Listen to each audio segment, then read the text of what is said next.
আসসালামু আলাইকুম। আপনার এনআইডি কার্ড দিয়ে কয়টা সিম তোলা হয়েছে বা রেজিস্ট্রেশন করা হয়েছে এটা আপনি কিভাবে বার করবেন? এমনও হতে পারে আপনার এনআইডি কার্ড দিয়ে 10 থেকে 12টা সিম তোলা হয়েছে কিন্তু আপনি জানেন না। কারণ আপনি যখন একটা সিম কিনতে গেছেন তখন আপনার একবার ফিঙ্গারপ্রিন্ট নেওয়ার পর কিন্তু আরও 2-3 বার ফিঙ্গারপ্রিন্ট নিচ্ছে।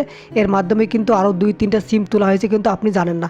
আপনি যদি আমার এই ভিডিওটি শেষ পর্যন্ত দেখেন তাহলে কিন্তু আপনি খুব সহজে আপনার এনআইডি কার্ড দিয়ে কয়টা সিম তোলা হয়েছে এটা কিন্তু বাইর করতে পারবেন। ভিডিওটি শুরু করার আগে একটাই রিকোয়েস্ট, প্লিজ ভিডিওটিতে একটা লাইক, কমেন্ট এবং সাবস্ক্রাইব করে অনেক বেশি শেয়ার করে দেবেন যাতে সবাই বার করতে পারে তাদের এনআইডি কার্ড দিয়ে কয়টা সিম তোলা হয়েছে।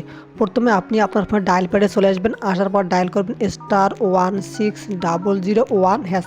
এরপর ডায়াল করবেন আপনি যে সিম আপনার নামে রেজিস্ট্রেশন করা আছে সেই সিমের উপর আপনি ডায়াল করে দেবেন। দেওয়ার পরে একটু অপেক্ষা করবেন। যারা ভিডিওটি দেখতে সাবস্ক্রাইব করবেন।